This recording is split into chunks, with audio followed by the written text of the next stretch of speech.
All right, good afternoon, everyone. My name is Kavita Ramsamy, assistant teaching professor in the Department of Africana Studies and a member of the organizing committee for today's event. Our chair, Professor Alex Zamelin, who helped to organize this event, could not be here today.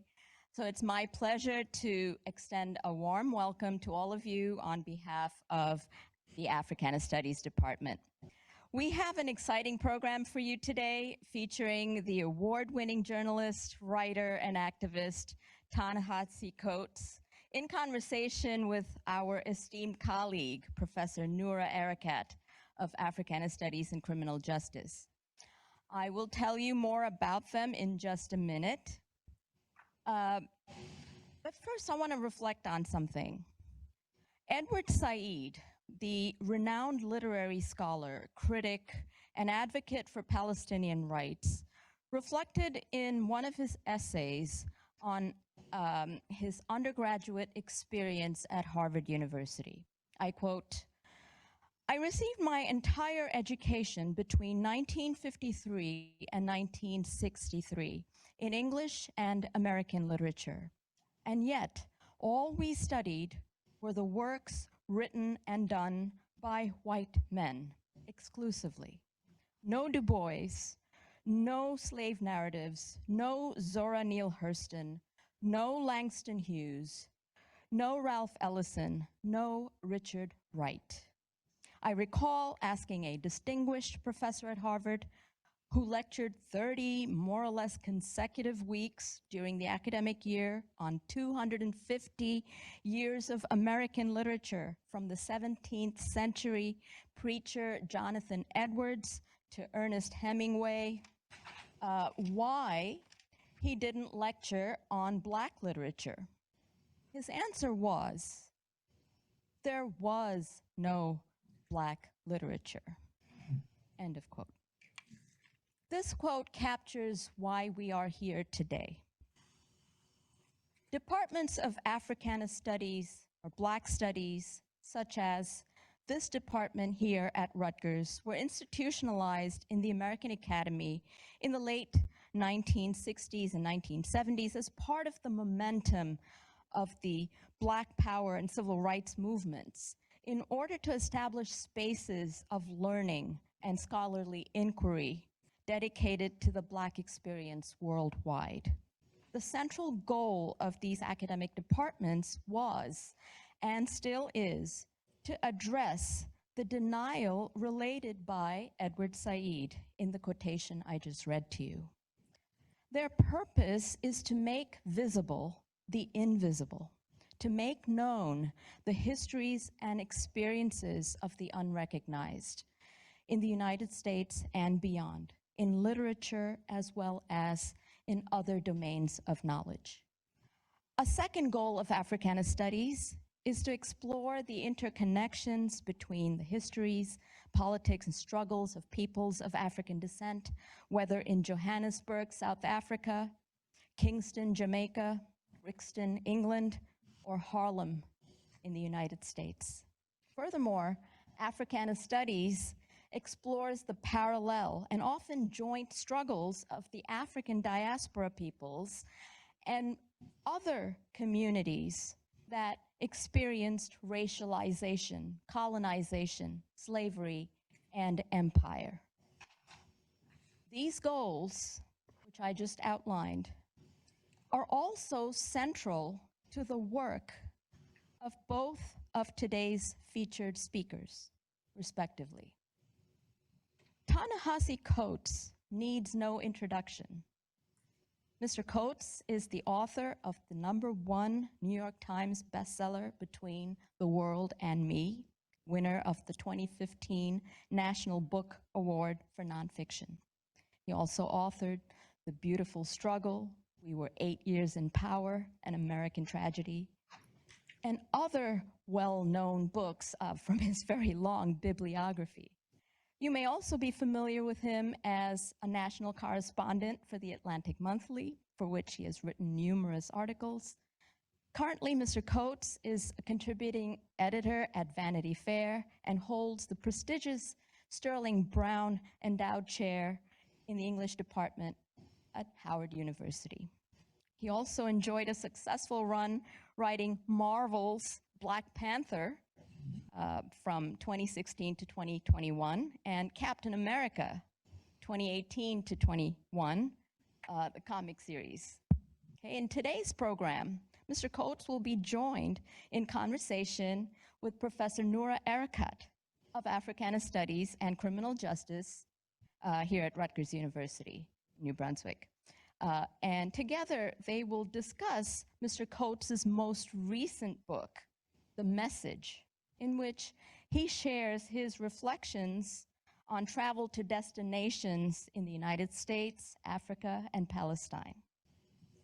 I'm sure that many of you will recognize Professor Erakat from her numerous media appearances, such as CNN, MSNBC, Democracy Now!, as a legal scholar on the issue of Palestinian rights. Professor Erakat's outstanding corpus of work includes the award-winning book, Justice for Some, Law and the Question of Palestine. Published by Stanford University Press in 2019, this book received the Palestine Book Award and the Bronze Medal for the Independent Publishers Book Award in Current Events and Foreign Affairs. And it has emerged as the definitive scholarly analysis on international law and the Palestinian-Israeli conflict over a century, from 1917 to 2017. Professor Erakat is co-founding editor of Jadaliyya, an editorial board member of the Journal of Palestine Studies.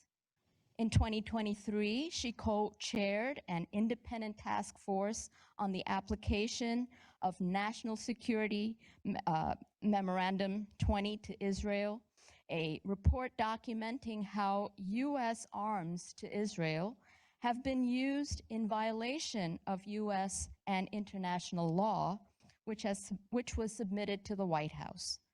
Professor Erakat has also served as legal counsel for a congressional subcommittee in the House of Representatives and as the legal advocate for the Badil Resource Center for Palestinian Refugee and Residency Rights before the United Nations and the United States government.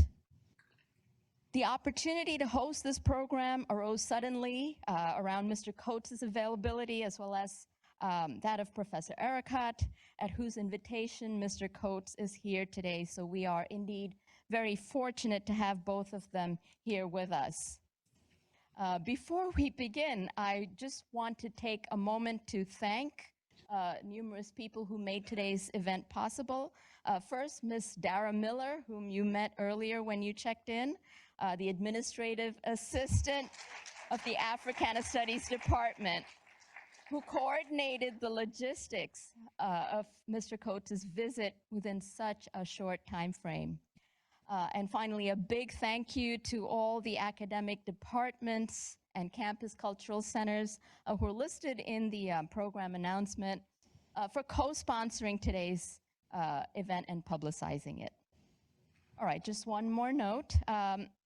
After this conversation, Mr. Coates and Professor Erakat will accept questions from the audience. So you were each given an index card.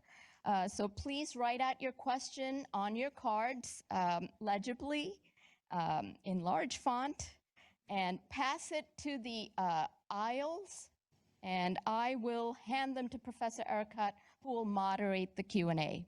And later, if you still need a card, I can give you a card if you did not receive one. Okay, so without further ado, please welcome Mr. Ta-Nehisi Coates and Professor Erakat.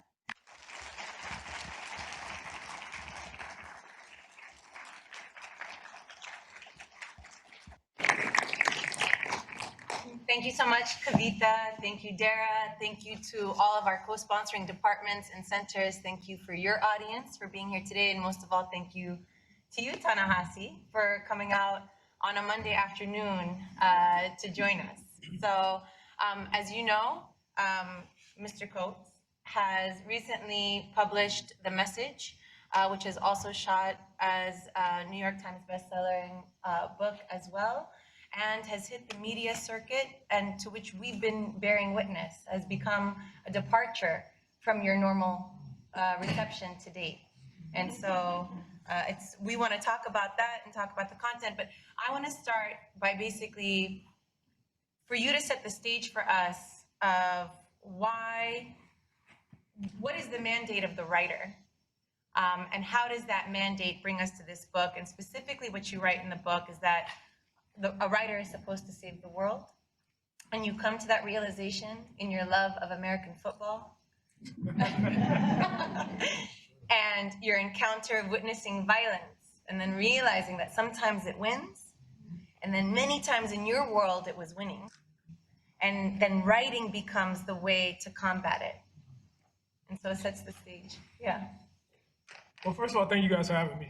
I've been, I really didn't teach at Howard while I was working on this book. And so it's always good to, be back and see young people, some of whom I hope themselves have ambitions for being writers. I say that because that's the way this book took shape and the way it's written. It is written to and for young people. Wow, is there like some sort of mic? How does that work? That's the mic, that bar. We don't hear it, they hear it. That is incredible. Wow. Yes, Rutgers. I'm used to this whole thing. Wow, no, this is incredible. This whole thing where they gotta wire you up. Y'all just put a bar down. Wow, I can speak normally. I don't have to do the whole thing. I was like, man, ain't no mic in here. Anyway, so it was written, because I have spent a good portion actually of my writing career teaching writing, and over the past 10 years or so teaching, really young writers. And oftentimes we are faced with this question, particularly in an era where Silicon Valley is king and STEM is king, and we need to teach girls to code, and why are you wasting your time being a poetry major? That the responsibility, the skills, the utility of speaking clearly about the world as it is in front of us is paramount and essential to any sort of political change. That there cannot be political change if you can't see things clearly. And that is principally the job of writing, or it should be. Some people who write do not take that as their ambition, but in its best form, the writing that lives, I think the writing that probably most people in this room honor, and certainly the writing that constructs the tradition that I come out of, is to clarify the world. It is not simply to write beautifully for the hell of writing beautifully. I like beautiful writing like anybody else, but that writing has to, when it's at its strongest, when it's at its most urgent, when it's at its most commanding, it is connected to some larger thing. And we are living in a time wherein I don't have to go down the list and recite, the challenges. But I don't think any of us in our particular vocations has the luxury of just, doing something for the sheer pleasure of it. The world does need saving. And what there is to be saved can't be saved if it can't be clarified. And that is the central job of writing. So aside from the fact that you didn't think I was a young person you were speaking to. Of course you are. Of course you are. Right. But I'm gonna, of course. Where'd that from? How could we? Wow. We'll talk later. Okay, but this desire for you to clarify the world, which is so clear in itself. It's so clear in itself how that becomes distilled. But that helped you map out an itinerary that took you to the African continent for the first time. First time ever. First time ever. That took you to South Carolina. Not for the first time ever. But where probably you could travel, but your book couldn't. Yes, that's true. Right? Or at least not in the same way. Yes, that's definitely true. And then took you to Palestine. And then to Palestine, Yes. So what strings together that itinerary? Yeah, I mean, to be honest with you, when I start writing a book, I never quite know what I'm doing. It usually starts with some sort of emotional desire, and then you're trying to, fill it together. And I actually had a number of places that I was gonna go. I mean, San Francisco was on the list, Buffalo was on the list. Actually, Queens, New York was on the list. And then as you work on it, things just kind of boil down into, okay, I think this is how, things connect. And so in Senegal and Dakar, it was confronting the real source or the place. I hate calling it the source, but I guess in many ways it is the source of anti-blackness and white supremacy and the myth and the narratives that have been created and employed in movies and in literature that is the backbone of white supremacy in this country and anti-black racism in this country. In South Carolina, to see the stories of people who I don't know, executed that system of white supremacy, one might say, and how they are exalted to this very day and the impact that they have to this very day. And then, to Palestine, to see that same story of white supremacy globalized, and how a very brutal system at the end of the day cannot function without narrative. And that's like one of the key insights of the book that people rarely say, you have something that I covet, and so I'm going to take it from you because I'm evil. They usually construct some sort of narrative in which they are heroic, they are prevailing against all odds. They somehow are, the victim turned hero, and they are just and correct and right in what they're doing. This is a commonality among oppressive systems. And it's so common that it really led me to the conclusion that as much as we pay attention to the material and as much as we should pay attention to the material, crafting the story is crucial. Human beings are not wired in such a way to just go around and rob people without telling stories about why that robbery is just. And that is one of the arguments of the message. So there's a lot in there. There's a lot in there, and I wanna get to all of it. But I kind of want to start with you, which is the story that you believe, the very same story that you're going after, right? But it's the story that also forms almost the heart of, I just realized the case for reparations in the Atlantic, which you all are familiar with, many of us teach it, and as one of the characters says, it's okay, you're not perfect. Still not. But the story they're in the case for reparations, is your belief in a story that was told about Israel. And so who were you then listening to that story, and what pulls you out of it to even look for a different story? Most people don't look for different stories. Yeah, that's a great question.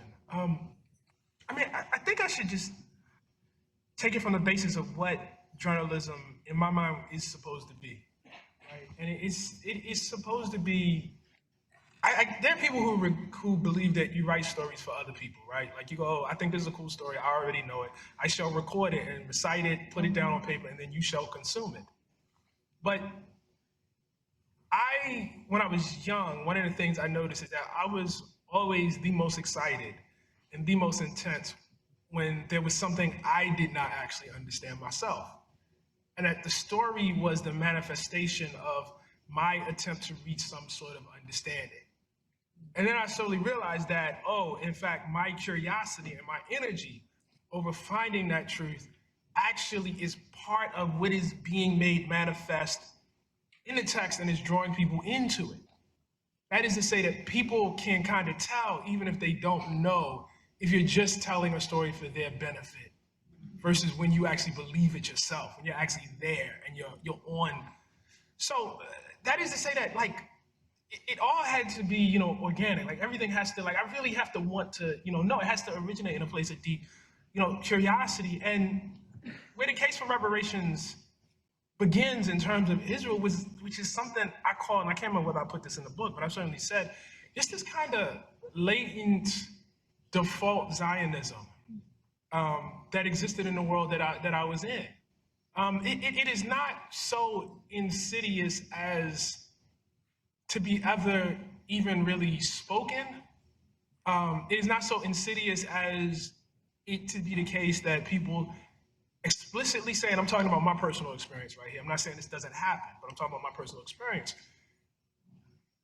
where it's said that, you can't go certain places, you can't say certain things. It's just that they're basic beliefs. Of course Israel's good. Of course it is. Don't you know what happened to the Jewish people in Europe? Aren't you happy that they finally have a country where they can be at home and, be free after, 2 millennia of oppression and persecution and genocide and pogroms? Who could be against that? Why would you ever be against that?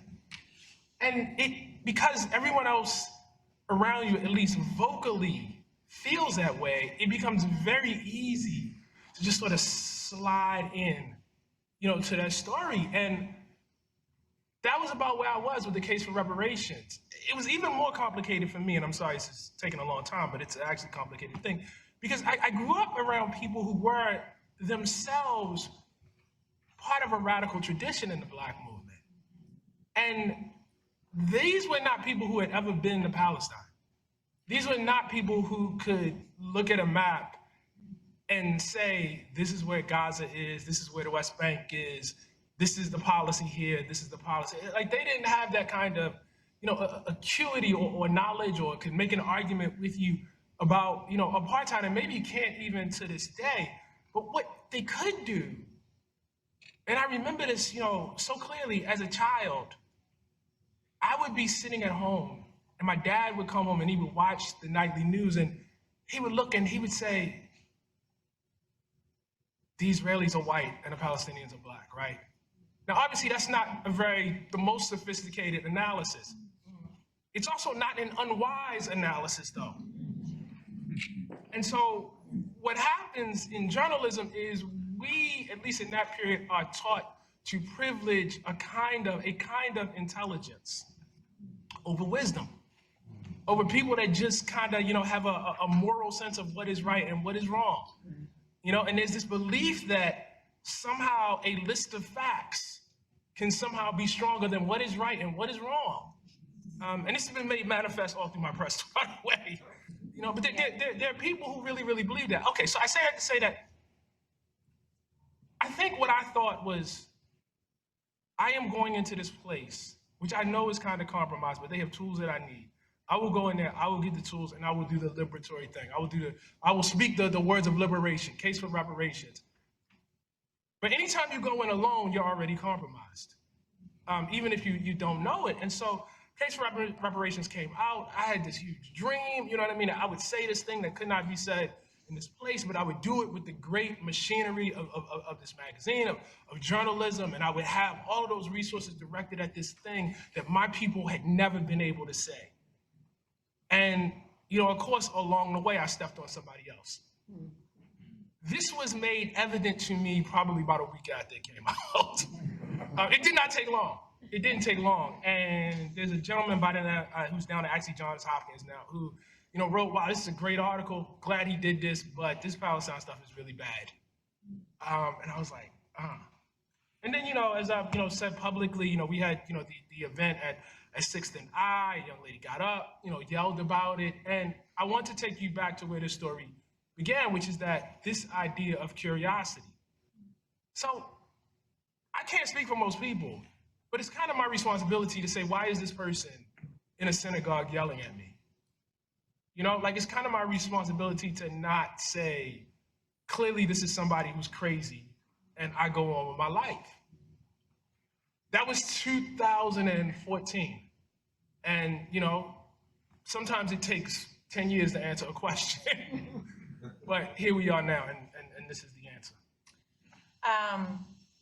So I remember, for the young people who have not read it yet, the case for reparation makes its models for reparations on one of the only forms of accountability that has actually been exacted internationally, which is the reparations for survivors of the Holocaust in Germany, right? But in doing that, that's why. And to be clear, reparations to the state of Israel. Mm-hmm. So not just to individuals, but to the state, to a state project. Exactly. In the way that Robin Kelly describes what reparations could have been in providing for institutions. as opposed to individuals. And so the young woman who was screaming at you at the time, you all might know her, Rania Khaled, who's a journalist for BT News, right? So it's all like this very close system, and then it takes you to Palestine. She wasn't really screaming too. I don't want to make her sound like hysterical, but she was making a very forceful point. That's probably a better way. Like, there's a way, you kind of hysterize people, and it's like That's right. I think that's exactly right. I don't want to, like, she wasn't like out of control. She wasn't like, I don't want to make her sound. She was kind of in the Palestinian. She's not Palestinian, but she was in the Palestinian tradition of disruption. Like, that's what Palestinians do. But you know, it was like a Q&A. Like, that was the other thing. She didn't like stand up in the middle. She didn't even. No. It was a Q&A. Okay. Well, very aggressive in the Q&A. As it should have been. I'm trying to make sure that I don't make her sound insane. You understand? Like, there's a way you can see she's that. also very brave to have done it where she didn't know. She's extremely brave. But glad we clarified. Yeah. But you say, it's so funny because you talk about the moral wisdom that your father and his generation imparted on you. And one of the things I've said often to Ta-Nehisi is that he's mapped out for us a moral cartography. Very much in reading this book, and I've seen it, right? Where you will not be moved because you know what's right and wrong. And in fact, there was a line, if I can read from this place where you tell us in Palestine, quote, race is a species of power and nothing else. And I knew here in this moment how I would have fallen in the hierarchy of power if I had told that Black soldier that I was a Muslim. For as sure as my ancestors were born into a country where none of them was equal to of any white man, Israel was revealing itself to be a country where no Palestinian is ever the equal of any Jewish person anywhere, end quote. It's very clear, and it's actually very true. It's very true as people who study it and know that there's a global dimension to this. And yet what we've seen over and over is that folks want to question your morality and even demand an exception of it. And do it by insisting that you might not know enough. You don't have that master's in Middle East studies to say it. How do you respond to the folks who are asking for an exception in morality?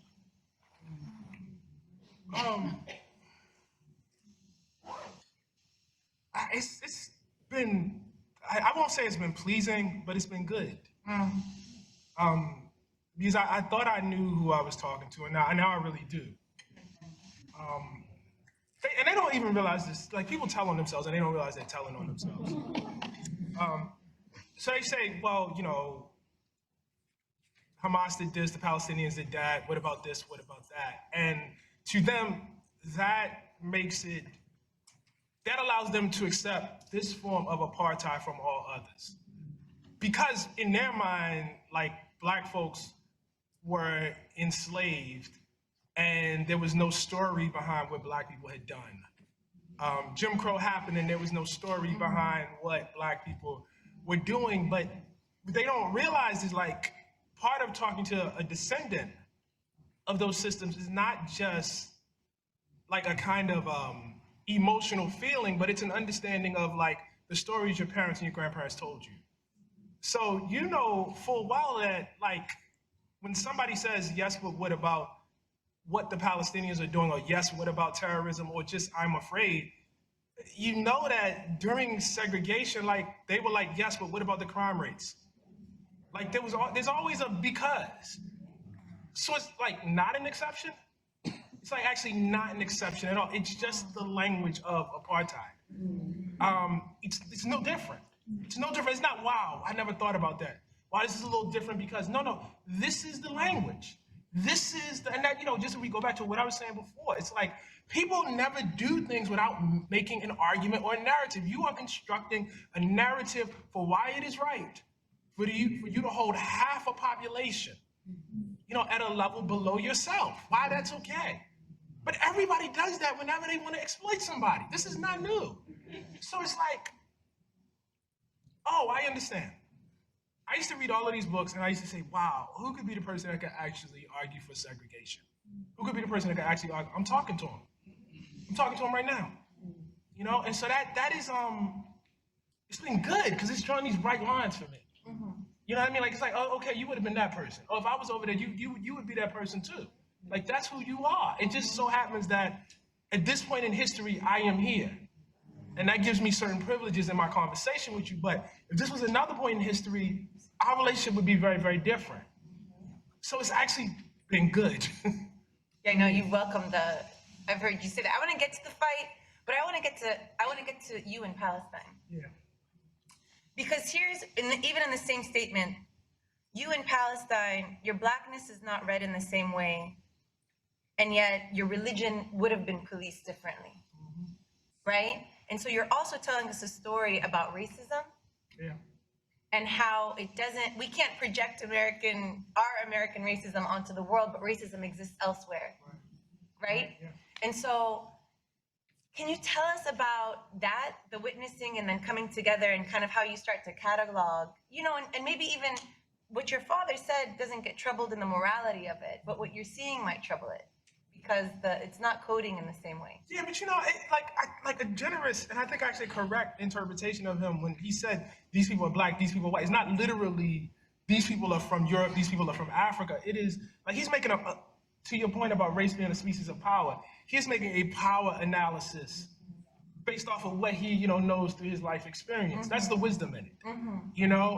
But you are correct. I mean, in the facts of it, it's very difficult. And I'll be honest with you, I suspect we kind of saw this in the election a little bit. It's very difficult, and maybe, we see this with Zionism, as I think about it. It is very difficult for a group of people who core to their identity is that they exist on the lowest socioeconomic rung in a society and have, as long as that society has been existed, to go out into the world and see that there are places where that's not necessarily the case. And yet those places also too, as you've written, have their version of white supremacy. So it is global still. It's just not, refracted in the same way. And in the same, we talked about this. I spent some time in France, and this is like the first time I actually encountered this. I'm not gonna say that they love Black Africans there, but they really, really hate Africans from the Maghreb in a different kind of way. Like in a very, very, and it's, of course it's, history. Once you know the history, you understand why they do. But what I'm saying is like the level of intensity is different. And even though like we say to ourselves, and we've had this religion, I know have a race being a social construct. When you see it, it's shocking. Like, and it takes a moment. Like it's like destabilizing for a second. You know what I mean? To watch racism play out. As I did for those 10 days, and as I had in other countries, but damn, because it was so intense. But to like almost be a bystander to it, like to just kind of watch it flash right in front of you, is deeply, deeply disorienting. I honestly, I wrote that book, but I still have not found the words or processed what that means. I also think, it's one of the reasons why you try to explain it to people, but if they don't see it and they don't experience it, they don't quite get it. You know what I mean? Because it's like you kind of have to understand that the frame that you have been raised in, the frame that this country, built itself on, is not a perfect match for what you're going to see over there. But you're not saying you have to see it in order to understand it. I'm not saying you have to see it in order to understand it, but I'm saying when you see it, you understand it on a whole other level. That's right. That's right. You don't have to, but. No, I think that's very vivid in the way that you write in your writing. Yeah. We're walking with you.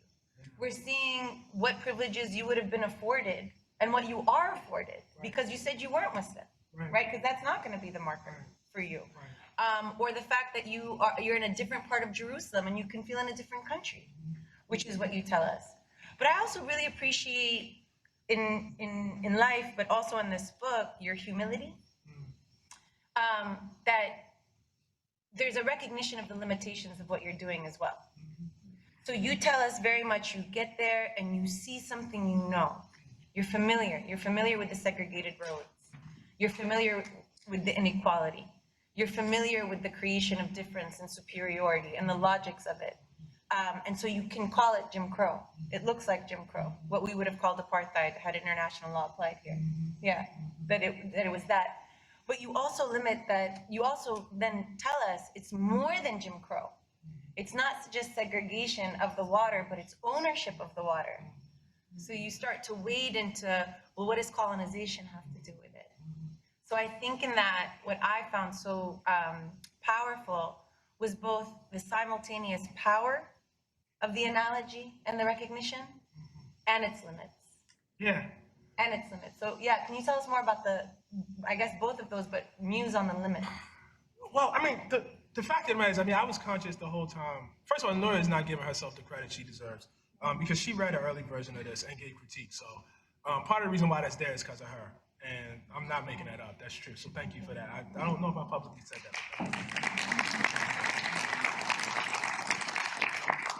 So, like, that's a known thing.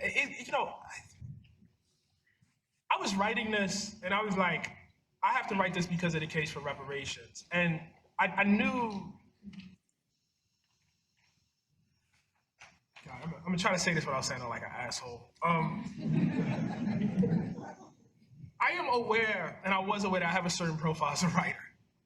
And I was aware that if I say certain things, you know, it'll be like a bomb going off. So I knew that the whole time. That didn't really scare me.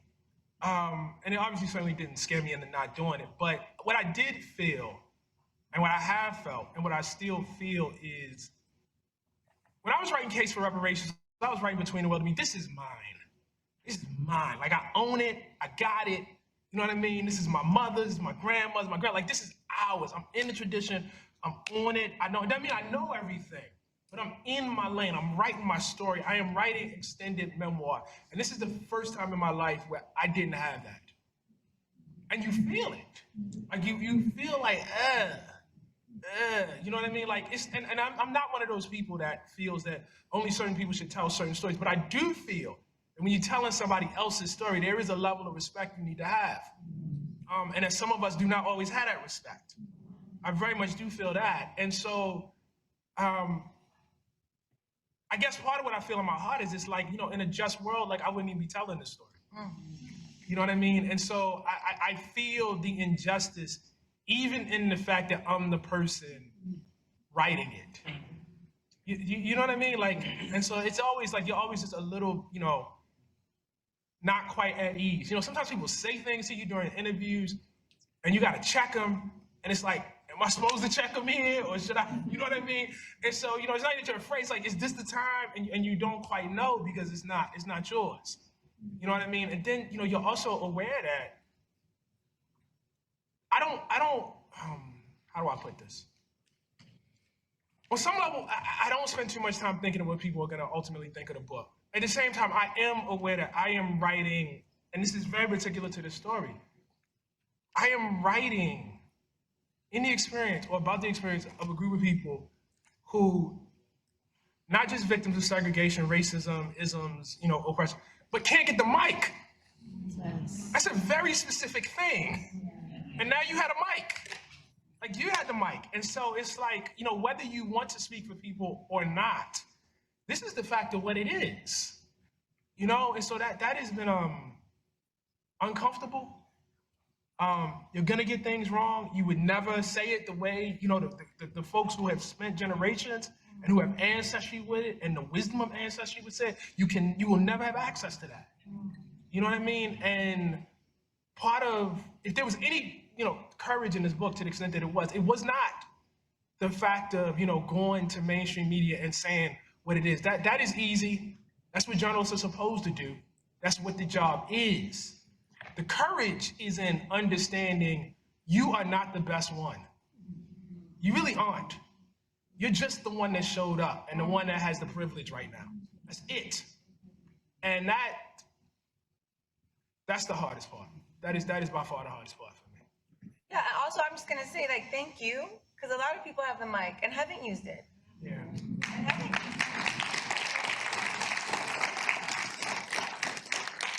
And that's what's, you know, wait. It really is the bare minimum.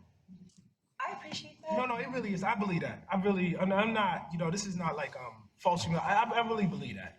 journalism is supposed to have at its root like this, and I know it doesn't, and like maybe I'm like a romantic. I am. I'm naive and I'm romantic. I get it, okay. So feel free to disregard what I'm about to say. But it is supposed to have like this root of like, I mean, they say it, speaking truth to power, justice, all of that, and again, as a Black writer, as a Black journalist, that is the tradition that we come out of. That's what we're supposed to do. I don't know if I put this in the book, but my buddy Eve, who I went, to Palestine with, like a week before we went, she was like, Ta-Nehisi, I'm scared. I was like, yeah, I'm scared too. And not scared like something's gonna happen to me, but I know I don't think what I'm gonna see is gonna be great. And I had to tell everybody it's not great. And things she said is like, right, but Frederick Douglass like published these memoirs, and at any moment somebody could have dragged him out of a seat like I'm sitting in right now and sold him back into slavery. Would have been fine. Ida B. Wells like went down south and investigated these, whatever.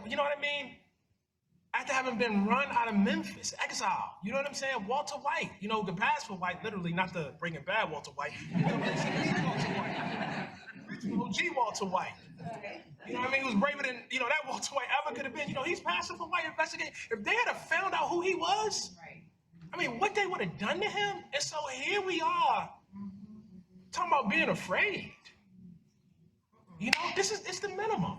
This is the minimum, for any of us. So I appreciate that, but it's what's supposed to happen. No, I appreciate that because you also look, and we're here in a university. You describe the willing intellectual. Yeah. As a category, right. Not only of the journalist who's not speaking, but also of the willing intellectual who perpetuates stories. In fact, my colleague Maya Mikdashi has pointed out several times that I don't know what that like our university has been asking us to counter knowledge production, to decry what the ICJ jurisprudence has been telling us. Like it's the opposite of willing. It's coercing intellectuals to do the opposite. But let's just speak plainly here, since this is a rare opportunity. Y'all saw the interview with Ta-Nehisi on CBS? Yeah. That was fun to watch.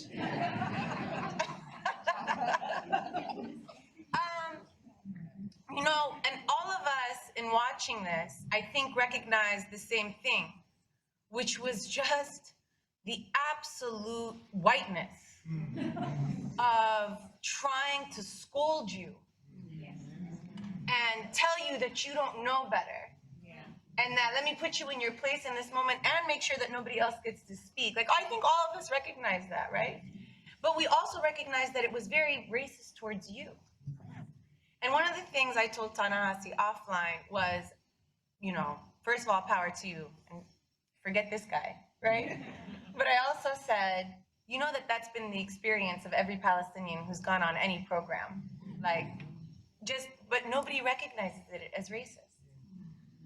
And it connects to what you've been saying repeatedly, which is the pushing of Palestinians out the frame so thoroughly that we can't even recognize how racist that is.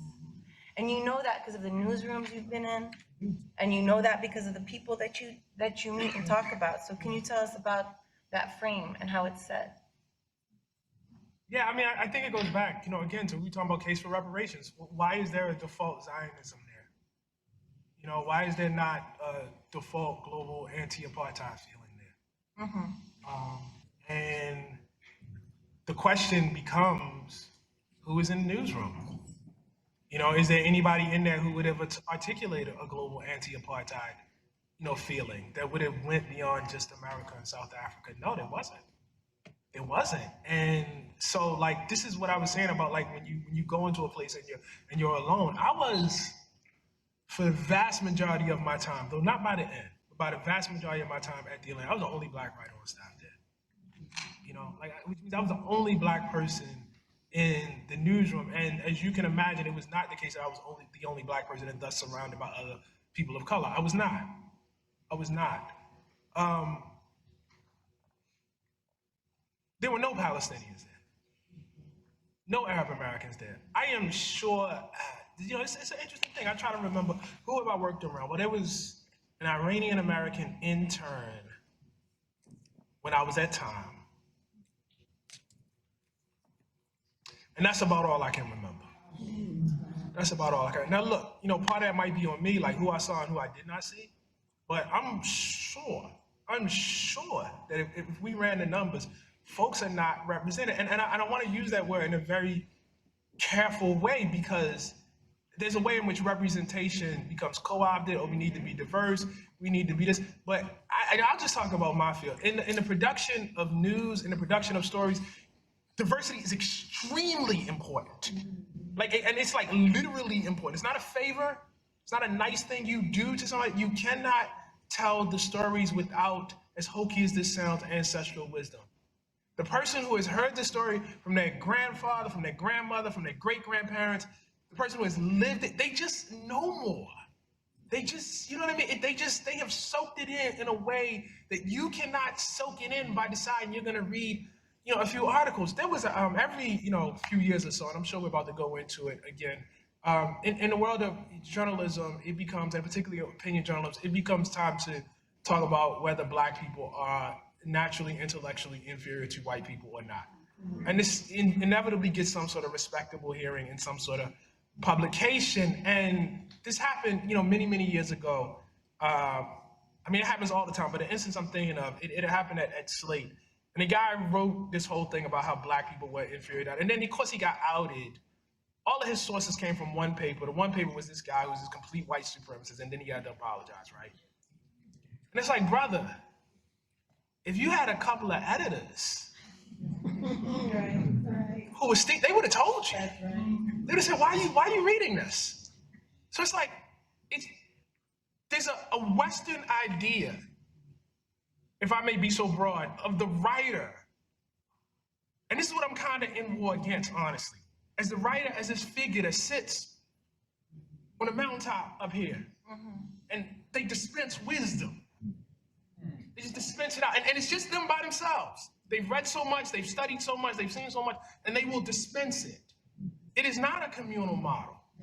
It's not, you know what I mean? Well, I'm thinking about what my dad said. It's not, you know what I mean? I sent this to, I handed it to my wife to read to get her playback on it. It's not, this comes out of, a heritage, a series of stories that I've been hearing no, this comes out of me sitting, in my easy chair and reading a few studies that somebody sent me.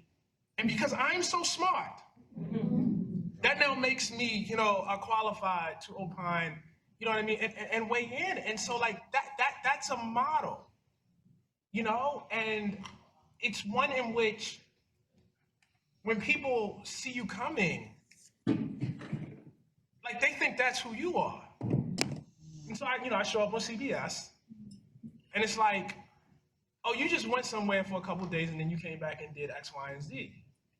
Like you think that my way of writing and my way of studying is your way of writing and studying. And that's really where the mistake is. You know what I mean? Like that is what that was. I mean, first of all, I'm sorry for y'all about that interview. Because it actually wasn't that bad for me, but I'm sorry for you guys. For me, it was good. It was good. It was good because let's speak plainly, as you say. Let's speak plainly. This is how you feel. Let's say it. Take the awards. Take everything. And then let's talk because I'm not the awards. You know what I mean? I'm not the honors. That's not, who I am. At the end of the day, you still got to talk to me. You know what I mean? And I have, done the reading. I've talked to people. I've been places. And either you are going to defend this as something that should be done to people, or you're not. It's a simple question. It's really like you can't, there are no PhDs or masters or JDs that you're gonna get that are gonna make this any more profound than it is. Some things in life are simple. Inhale oxygen, exhale carbon dioxide. That's what it is. It's just that. It's just that. And so I just think like we become enthralled with like this kind of particular form of knowledge, and folks think that gives them the ability to say certain things. It's okay. Well, I'm glad we saw the interview. I thought that the interview was really instructive. I thought it did say a lot. It was really instructive, and it sold your book a lot more too, actually. What was this manifesto? Let me get. I have two more questions. So if there are cards coming around, if they can come my way, my last two questions. Because, Ta-Nehisi, we keep talking about what you saw, and we're not getting into what you saw. And I kind of want you to speak on it. I mean, you call it apartheid. You read every report. I've written a lot on it as well, Yeah. to find it. And despite like hundreds, even thousands of pages of documentation and da-da-da-da-da, you still have people telling you, but no, it's not the same, and it's not that. It's not the same, and it's not that. And that's the exceptional part. So maybe if you could tell us, what is it about what you saw that makes it unequivocal? That there should be no, but there was no exception. Yeah, I mean, I understand what you're saying about exception, but it just sounds familiar to me. Like, it just sounds like echo to me. You know, one of the things is, I think like the thing we have to get to is, see, the thing is, Palestine is right now, it's happening right now. And so that can kind of be distortive because you can never truly capture a historical moment. But what I am trying to say is there is always denialism about oppression. It's partial to it. Like the system does not just do the thing. The system must always justify the thing too. Mm-hmm. You know, there's damn, what is the name of that book? Anyway, it was actually when I was working on just an article about Trump years ago, and I read this book, and the dude, you know, is making a case about how folks justified slavery, and there's this guy who claims to be this, you know, against slavery. He says, yeah, I was against black slavery until I realized we had white slavery in the North, and like that is just like, oh, you know, this is better than, you know, the working. I mean, this was a whole argument though, that in fact the way capitalism enslaved labor, you know what I mean, in the North, enslaved labor in the North, actually slave labor in the South was better. I mean, it's an argument people made and took seriously in the time to justify slavery, which sounds absurd now. But it's been like revealing. Like, I feel like I was, in this way, I feel like it is mine and I was trained for it. Because I see it and I say, oh, I know exactly what that is. You know what I mean? And so I think one of the problems is if you saw this clearly, you said, listen, you talk about the roads, you talk about the license plates, you can talk about the water, you can talk about the housing permits, you can talk about the laws around marriage, you can talk about the laws around citizenship, you can talk about all of that and only be scratching the surface of how bad it is and how bad this is. But if people had to admit that, it would be such a disruption in American policy. Like, so much would have to change that you almost have to lie about it. Because if you saw the thing squarely, I mean, what? Like, if I told you straight up, like, if we had to, and I don't mean we in this room or we on this Zoom, but if we had to honestly accept that we go around the world and tell people that part of our legacy, part of the greatness of America is that it threw off slavery, is that, you know, it accepted this is the story they tell, is that it accepted the wisdom of Martin Luther King and that, you know, and making our democracy strong, and we're always improving and we're better now than we were before. While we are perpetrating and funding apartheid through an instrument of genocide right now at this very hour, that all of the international organizations, you know, as troubled as these reports might be and as critiqued as they probably should be, at the end of the day, it is very, very clear what's happening.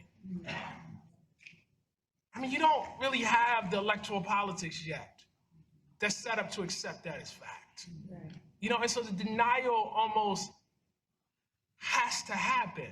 You know what I mean? It doesn't mean you don't, you know, say what you have to say, but that was what was so hard about it. Like, I came back and you know, I've told this story before, but I came back, I saw things that I took video of because I knew I was going to disbelieve them when I got back and feel like I remembered it wrong, took pictures, all of that. And I get back and, you know, I wrote Rashid Khalidi up at Columbia and I said, hey, you don't know me, but, you know, I just got back and you know what I mean?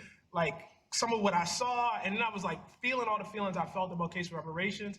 And you know, he had me and my wife over for dinner, and it was just a room full of people that just said, you did see what you saw. Mm-hmm. Like, even at that moment, I was like, I couldn't have saw what I saw. Like, this can't be true, you know? And it just takes a lot, I think. This is really bad, man.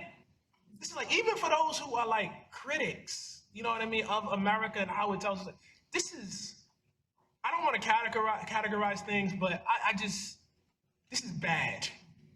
This is bad on a level that I don't think I could have reckoned with before I went at all. I think the reason that I keep asking for exception is because people might recognize it as bad, but also recognize it as necessary. As necessary for that first story of how to atone for the Jewish Holocaust, right? And so see it as necessary. Yeah. And so that's why I go there, because folks get stuck of like, this is necessary even if it costs this much, but what it comes down to is what you were telling me just right before now, right? When somebody was asking about whether President Biden, does he think Palestinians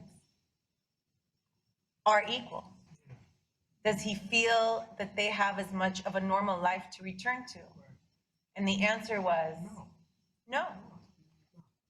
No. So it's bad, but not recognized when you can't recognize that who it's happening to are worthy. But no, isn't that the essence of it? Like, isn't it always like that when the thing is happening 100%. at the time? 100%. I don't know if you all saw this, but if you're on the social media yesterday, there was a story that went around of a young boy, 14-year-old Ayham As-Salama. I don't know if you saw this. And it was a 14-year-old boy who's been sentenced to a year in prison, in military prison, where there's a 99% conviction rate, right? And yet, democracy. And his father, for 12 months, he's gonna be locked up for throwing stones. And his father is basically telling him how to survive in that time. And we saw that video. Now, what was so striking to me is that we see it in this moment of ongoing genocide, but that is the condition of being Palestinian, well preceding. Almost, it is our natural condition to constantly, and so many Palestinians know the condition of incarceration for that reason. And this doesn't count as one of my questions, by the way. Sorry, this isn't. But you're writing this in the moment of genocide, but you could have written this any other time. Because what you're seeing precedes this moment where all of us, more of us are paying attention. Like that part of what is it, does it change because of the moment that you're writing in? Does it make it more imperative? Are you writing faster? Is it more urgent? Does it change your analysis? Yeah, I would have taken more time. Like, honestly, what I felt, like, as I got deep into this, and part of because of what I was talking about, the whole privilege thing and knowing it's not your story. I mean, I wanted to take another year. You know, in fact, my whole plan was I went and saw what I saw, and I was like, okay, I'm not gonna say anything about this. I'm gonna write this book, and then I will do it then. And then, of course, October 7th happens, and, you know, you went after that, and it becomes, okay, you can't wait. You know, and so and I wrestled with that a little bit because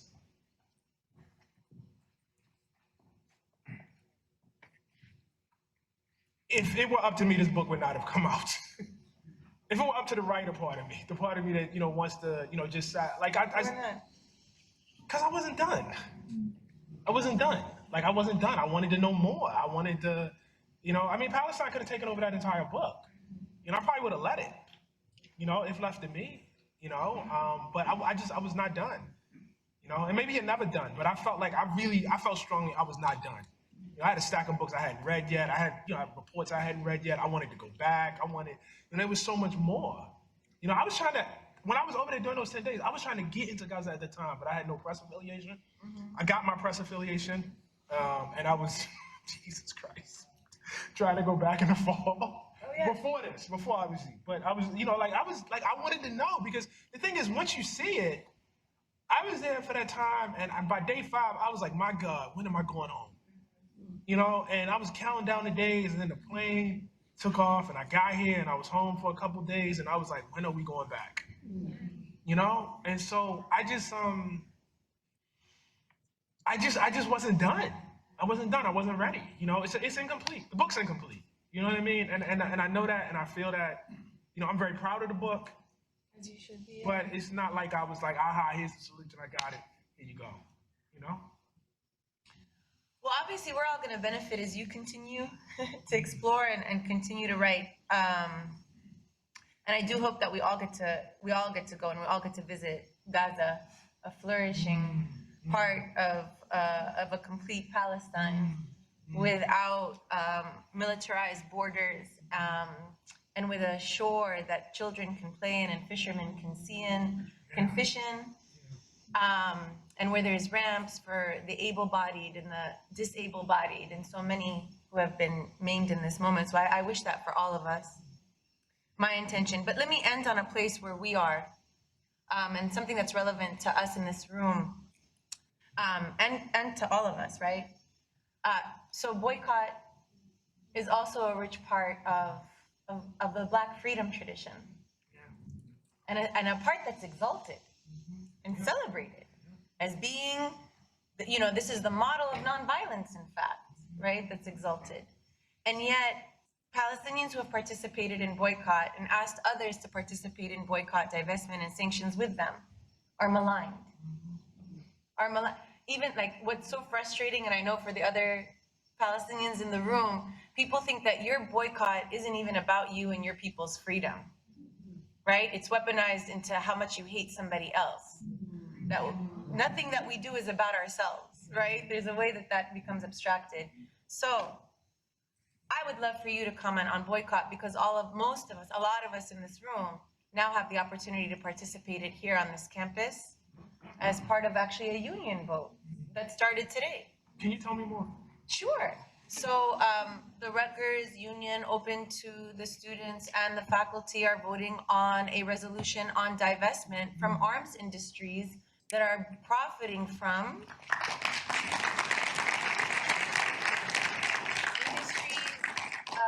in the words of Ruth Wilson Gilmore, industry of life shortening, life threatening industries. They're profiting from apartheid. They're profiting from another day of genocide. And we have the opportunity as a union, right, to vote to basically divest from those industries at this university. Yeah, I mean, look, one of the frustrating things for me about the response, I shouldn't say the Columbia protest, the response and the coverage was how it became about, for lack of a better term, like manners. These people aren't saying things the right way. They aren't, like, it's like, and they do this again, like you start to see the lines. Like this happened with Black Lives Matter too, where it's like, you guys don't look like Dr. King looks, so therefore, and if you did, I would be for you. Right. When you weren't for King in his time. Anyway. Like that's what the history was. This was not, like the sit-ins were not popular. We were not like, wow, they're so well dressed, we will listen to them. That's not what happened. And so like people kind of lie because they don't want to talk about the thing. And so they talk about how you talk about the thing. You know what I mean? Instead of, actually going to it. And I say that to say that, like, one of the frustrating things was it's like, that university's building a Tel Aviv campus that Palestinian students, not that they would want to, but cannot attend. So you are aiding and abetting in discrimination. Period. Like as a university, like you are practicing at the most conservative case I can make. You are aiding discrimination, but it's probably something much worse. Why is that okay? Again, like what, like why, like, and so like, and I'm not like the boycott thing is obviously true and correct, but it's also like, it's not just your reaction, it is the action that is being taken. In other words, you are not acting against a passive thing. The thing is doing something. It is doing something that is immoral. It is doing something that is wrong. I mean, to me, this is just an extension of like how I felt when I came back, and I guess when I was there. Because you see the segregation and you say, oh, this is us. This is not just I visited somewhere and I saw something horrible and I was against it because I have a moral code. This is, I went somewhere, I saw something, and I am responsible for it. I am the subsidizer of it. And so just as I, have deep questions and deep criticisms, for the idea that America should subsidize apartheid, it makes sense that anybody that's part of any institution that is also subsidizing apartheid would have deep questions about that. And the question is not like, why do you want to boycott, or why do you have deep questions? It is, why is it that the people who oppose you do not have deep questions themselves? That is the real thing. I mean, and this is like, your reality can become distorted, and that which looks radical is in fact a sensible and moral thing. And the only reason why it looks radical is because some people have more power than other people. Part of power is making yourself look sensible, making yourself look logical, making yourself look like, oh, of course this is the way the world is. This is the natural order. Why wouldn't we? And I don't know. I mean, that's one of the things I didn't get to, by the way. Like that was like one of, like I was like, you know, like in terms of my exploration, because it was I was listening to an interview one time and they were asking this guy, just on this podcast, and the guy wasn't even particularly sympathetic, to Palestine or Palestinians, but they were, doing this kind of nonviolent thing that they do. And the guy said, well, BDS isn't this nonviolent? And the dude said, BDS seeks to destroy Israel, so therefore it's not nonviolent. Mm-hmm. But here's the insight, though. King's enemies understood him as trying to destroy America. Mm-hmm. And in some sense, he was. He was. Their belief in what America was, yes, he was trying to destroy it. It's correct. It is correct. You know what I mean? Like, to them, America was a white, and that's it. That's it. And so, yes, he was trying to destroy that. And so, in so many ways, the echoes of the past are right there. It does not look foreign. It does not look different. It does not look exceptional to me. I take your point about, how people position it as an exception, but it's not. It's not. It's just the same thing again, I'm with that. I'm here for it. I also, it's so, Mark Lamont Hill does an annual MLK Day, and one of the things that he emphasizes every year is MLK was an enemy of the state. Yes, he was. Literally. And was assassinated. Literally. For being an enemy of the state. Literally.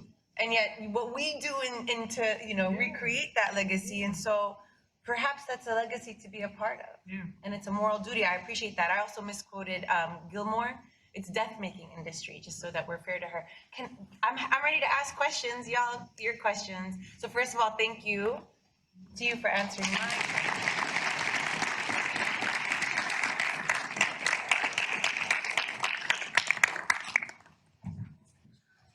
I'm going to ask the audience questions now. We are not done. So, you speak of the Israeli narrative of past oppression being a critical tool in the justification and maintenance of the apartheid state. How do we avoid entering the same cycle in the pursuit of the liberation of the oppressed? Will a free Palestine not succumb to the same narratives? I can't speak for a free Palestine, and that's a question probably for you, Noura. But I will say that is certainly a question. I mean, a large part of the first chapter of the message. Yeah. To some extent, it runs through it. Yes, I think people involved in liberation struggles do have to think about what if we win. And I think one of the things that maybe we have not quite figured out globally yet,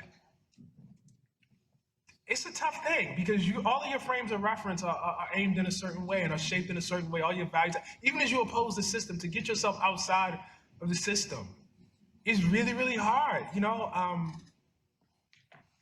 I've had a lot of, and now I'll just, speak about my own stuff. Like, I've had a lot of time to think about even some of, the heroes of the Black struggle. I've exalted in the past the tradition of Black nationalism.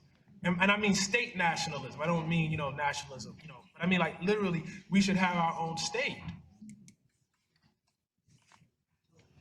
And how the conversation about where and whose land was strangely absent. That's right.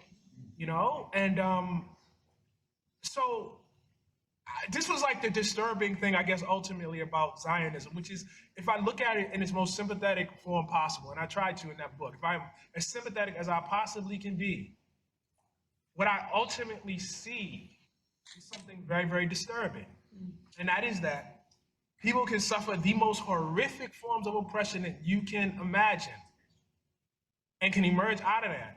And their dominant liberation project is not one that seeks to completely eliminate the system that they suffered, but merely to empower themselves. It's dangerous. It's dangerous. And I strongly believe this, and I'm glad somebody asked that, because I haven't had a chance to really say this as strongly as I want to say it. I believe we who want to see not just a free Palestine, but a free world, who want to eradicate certain systems from the world, you know what I mean, who believe certain systems should not exist, we got a lot of thinking and a lot of work to do to figure out how we're gonna do that. And it's not because, we're bad or, there's something wrong. It's because we're human beings. It's because we're human beings, and imagining things is very hard. And then figuring out a way to, make those things, manifest in the world is very, very hard work. It's difficult. It's difficult. And so I think that's a great question. I think it's a question that, should always be in the top of our head. I mean, it's like, once you understand that you could have done the same thing, it becomes much more disturbing than, these bad people went and did this bad thing, you know? You planted that seed for me at the first PalFest event in New York, where you planted a seed that bloomed into this idea that our suffering should never become a license to do what we want. Yeah. Because then who are we? Then who are we? Exactly. What are we fighting for? What are we doing? Like, I don't, like, to me, like, and I think about this, like, I am obviously a Black person, but that is, like, that means so much more to me. And maybe it's independent of, in my mind and in my imagination, of my skin color, in my ancestry. There's ethics, there's philosophy, there's a tradition of struggle. And if you take that away from me, there's still Black culture, but in terms of its politics, it really has no meaning to me then. You know, I mean, it's the thing we struggle with. I personally struggle with in the campaign. It's like, what are we doing?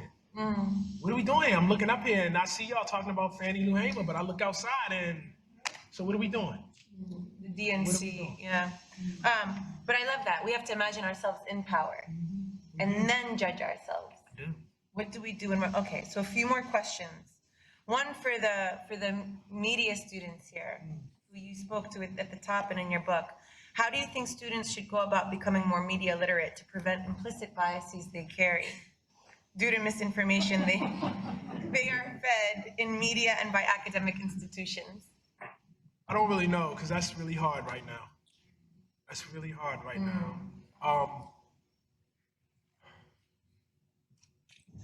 I stopped reading the New York Times after the election. And I've never been one of those, don't subscribe person. I think, like, I know individuals within the New York Times who do great work as journalists, you know what I mean? And whose work I want to support and I want to be a part of. And all these institutions, I know, but at the same time, I mean, again, like, one of the hard things about coming back, I have not written a piece yet that really reflects how much of a frame shift this trip was for me.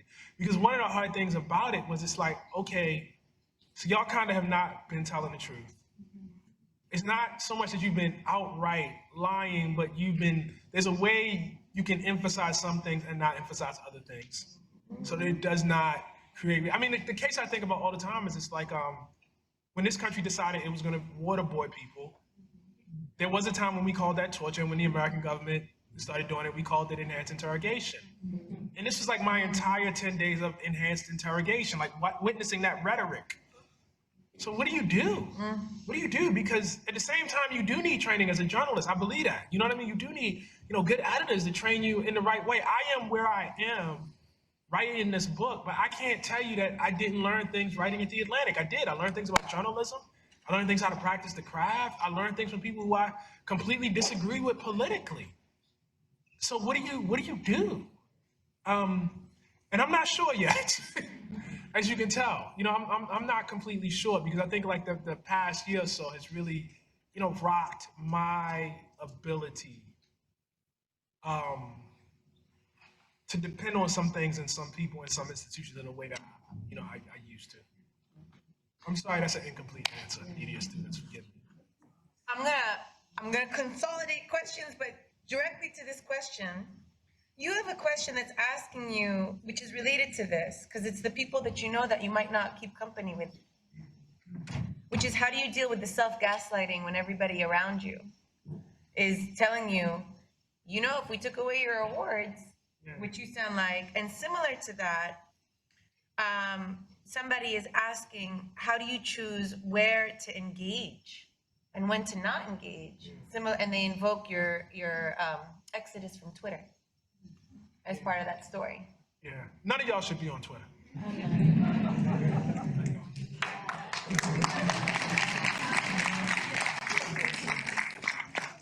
You shouldn't have been in the first place. And I shouldn't have been in the first place. But, I mean, this is run by a pro-apartheid fascist. What are we doing here? We're going to boycott. We can start right there. Very easy.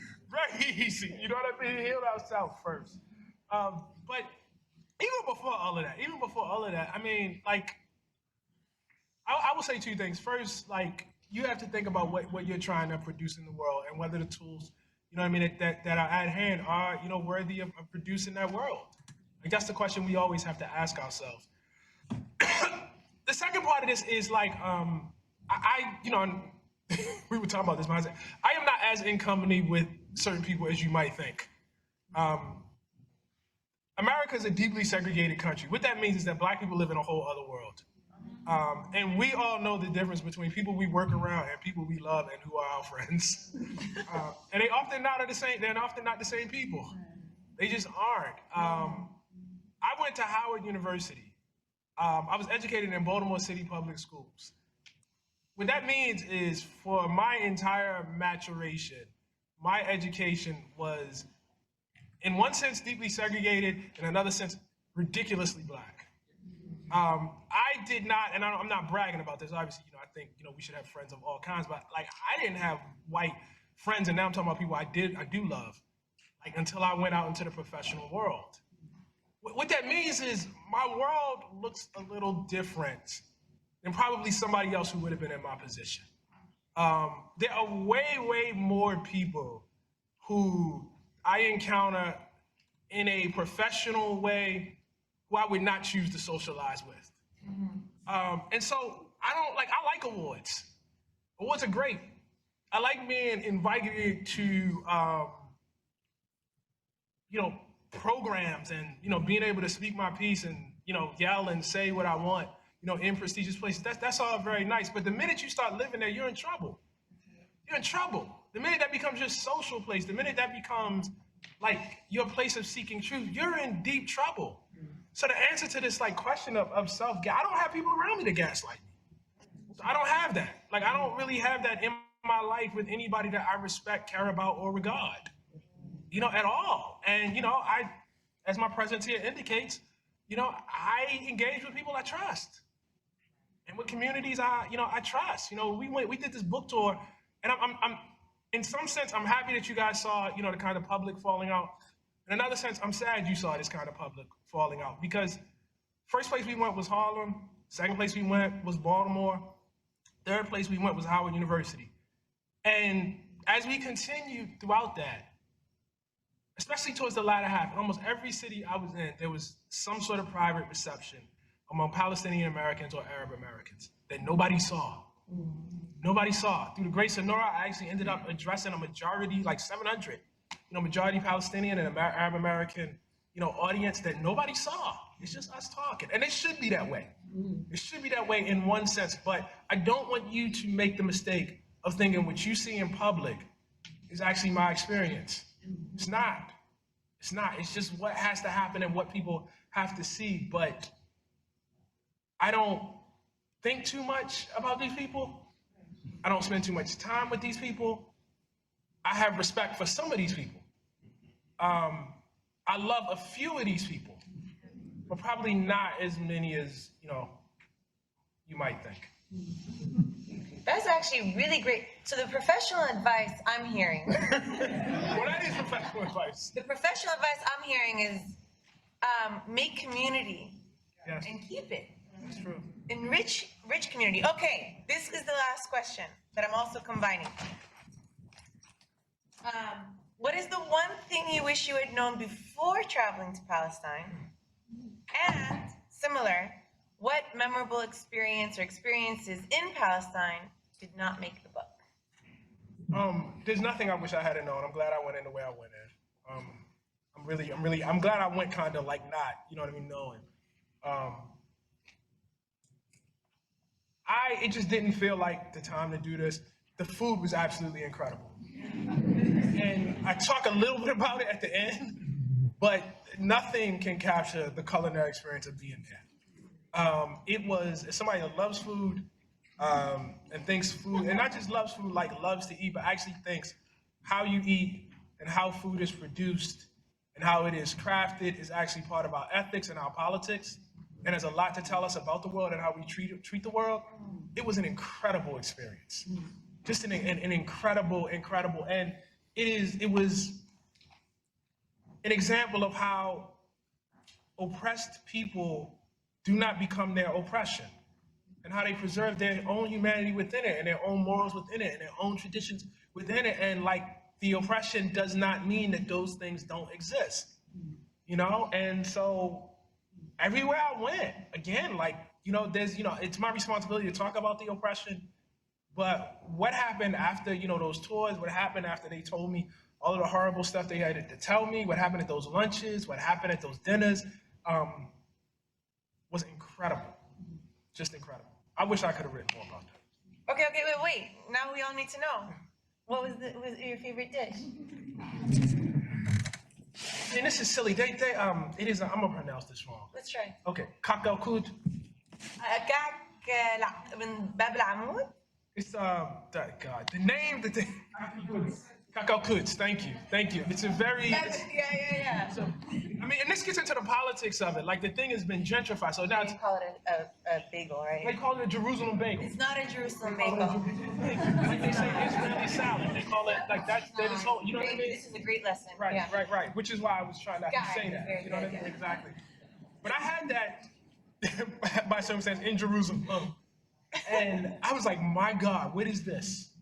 And I haven't had it since I don't even know where to get it. You know what I mean? Like it's the one thing I have not had since I've gotten. Patterson.